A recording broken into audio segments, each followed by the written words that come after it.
Un soir, un film devait passer à la télévision. Ma maman m'a demandé de le regarder car selon elle, c'était l'un de ceux qu'il fallait absolument voir dans sa vie. Il s'agit de Forrest Gump, un film qui m'a profondément touché. Une des premières répliques de film, et selon moi la plus iconique, est « Maman disait toujours, la vie c'est comme une boîte de chocolat.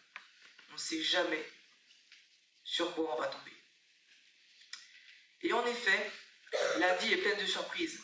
Elle nous étonne, souvent nous fait rire, parfois nous fait pleurer. Elle peut nous procurer les meilleures comme les pires choses possibles et imaginables. C'est pareil dans une boîte de chocolat, avec des goûts différents, comme à la cerise, à la praline ou bien aux noisettes. Peut-être cela sera-t-il plus clair si je vous raconte une période de ma vie au collège. À la fin d'un cours d'histoire, le professeur m'interrompt et me propose de participer à un concours, m'affirmant que j'avais la réputation de bien dessiner. Il me disait « Ton rôle serait d'illustrer notre travail avec tes dessins. » Je vous avoue qu'en première pensée, j'étais absolument pas chaud à cette idée. Mais c'était trop difficile de refuser cette proposition. J'étais pas timide. Alors je me suis mis au boulot.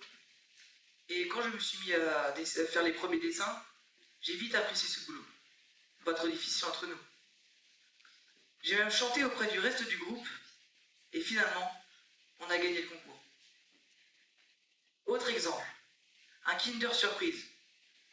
On en a déjà tous mangé un, étant petit. On se demandait toujours si on aurait le Batman ou le Scooby-Doo en plastique dans la faux chocolat. Et ben pour moi c'est ça la vie, pleine de surprises auxquelles on ne s'attend pas, comme dans un paquet de chocolat. Un chocolat c'est un moment exquis, mais hélas éphémère. C'est ça qui nous donne envie d'en reprendre un lorsque nous avons fini le précédent. Même si cela pourrait être une mauvaise surprise, il faut tenter de nouvelles expériences dans la vie. C'est comme ça que j'interprète. C'est comme ça que je vous l'interprète. Les chocolats, ça peut se consommer seul, mais le meilleur moyen de les déguster, c'est évidemment à plusieurs. En famille, entre amis, même mieux, les deux à la fois. Il faut sortir de sa zone de confort et faire des activités avec ses proches. Oser tenter de nouvelles choses, c'est pour moi important. Un chocolat, ça se déguste, que ce soit avec gloutonnerie ou lentement, que l'on soit gourmand ou raisonnable. Il faut profiter de ces moments rares que la vie nous offre, qui nous font du bien, qui nous transportent dans un univers parallèle où nous avons l'impression d'être une autre version de nous-mêmes. Si la vie n'est pas une boîte de chocolat, alors qu'est-ce que c'est exactement? La vie n'est faite que de surprises. On ne peut pas savoir avec exacte certitude ce qui nous arrivera dans 10 ans, dans 2 ans, dans 5 mois, dans 2 semaines, 15 minutes. C'est la même chose avec du chocolat. Va-t-on l'aimer? Le détester?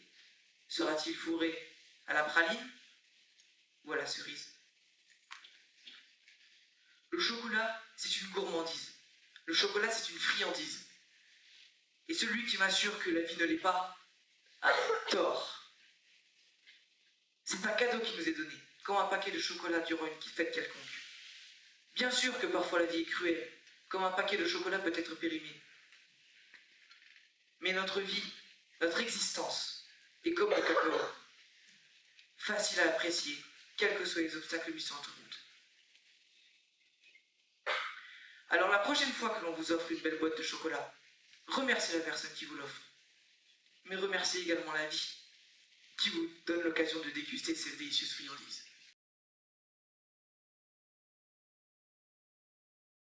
Alors que je sortais du cinéma après avoir vu ce chef-d'œuvre du 7e art qui est Forrest Gump, une seule phrase me restait en tête. Oui, cette phrase iconique.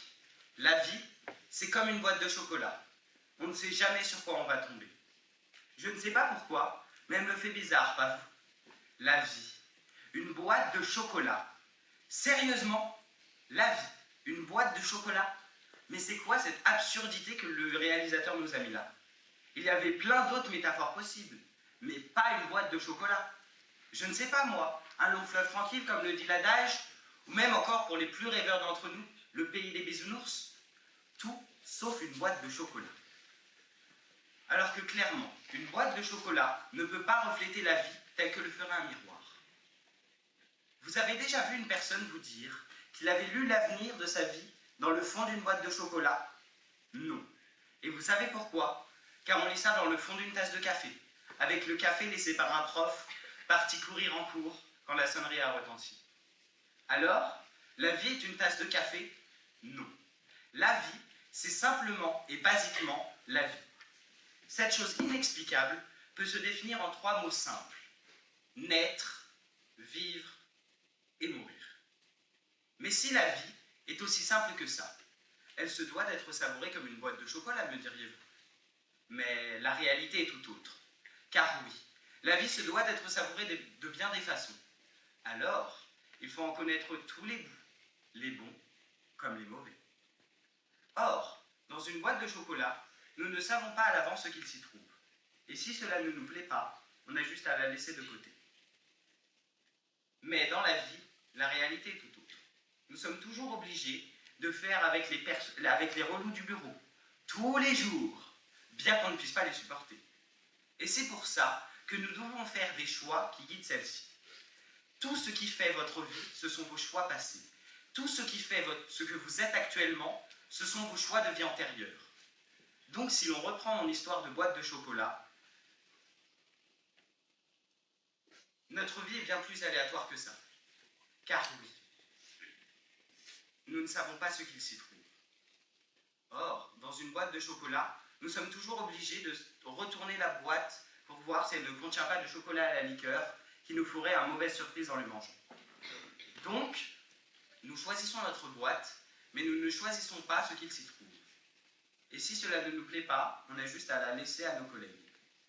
Contrairement à notre vie, où si nous choisissons une chose qui ne nous va pas au final, nous sommes obligés de faire avec et d'avancer. Bon, attendez, je vais essayer d'être le plus clair possible pour la partie qui va suivre. Je trouve bien sot de passer la totalité de sa vie en se disant oui. De toute façon, ma vie est une boîte de chocolat et je ne sais rien de ce qu'il s'y trouve. Alors que franchement, n'est-ce pas nous qui faisons notre vie comme on l'entend? Cette vie qui est la nôtre. N'en sommes-nous pas les personnages principaux? Car réellement, si aujourd'hui vous me dites qu'aucun de vos choix n'ont eu la moindre influence sur votre vie, je vous dirais que vous mentez sur nous. Même dans ma propre vie, mes choix ont déjà influencé celle-ci. Et donc, si c'est nous qui faisons notre vie comme on l'entend, n'est-ce pas à nous de choisir notre boîte de chocolat? De plus, la vie n'est pas faite que de hasard. Jean-Paul Sartre disait « Notre vie, c'est nous qui la choisissons par ses choix et ses actions. Notre vie, c'est nous qui la vivons, et non pas les autres, ou une vulgaire boîte de chocolat. Alors, il faut faire de notre vie un rêve, et de ce rêve une réalité. Car si on se limite à une boîte de chocolat comme rêve, alors la vie finira par fondre, sans qu'on en ait en profité. Donc il faut vivre sa vie, de façon à ne pas avoir de regrets, et ne pas se limiter au mur que nous impose cette boîte de chocolat. Si vous devez retenir une chose de ce que je vous ai dit cet après-midi, il faut viser plus loin et plus haut pour faire de votre existence tout sauf un hasard savoureux, mais surtout en faire un chef-d'œuvre de liberté. Je vous remercie.